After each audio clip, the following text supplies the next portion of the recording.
आदाब नाज़रीन, हम फिर हाजिर हैं एक अहम मौजू के साथ और आप देख रहे हैं न्यूज़ 18 उर्दू। आपको बताएंगे कि गज़ा की ताज़ा तरीन सूरत हाल। गज़ा में एक बार फिर वज़ीर आज़म नेतन्याहू ने पैंतरा बदलना शुरू कर दिया है। हालांकि अमन मुआहदा हो चुका है, लेकिन हर बार की तरह इस बार भी नेतन्याहू अपनी मनमानी कर रहे हैं और अमन मुआहदे की धज्जियाँ उड़ा रहे हैं।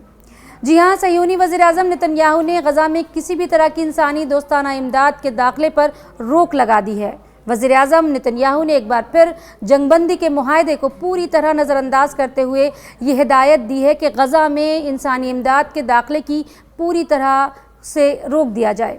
मीडिया रिपोर्ट्स बताती हैं कि नेतन्याहू काबीना ने फ़ौज की सिफारिश पर गज़ा में इंसानी इमदाद के दाखिले को वक्ती तौर पर रोकने की मंजूरी दी है।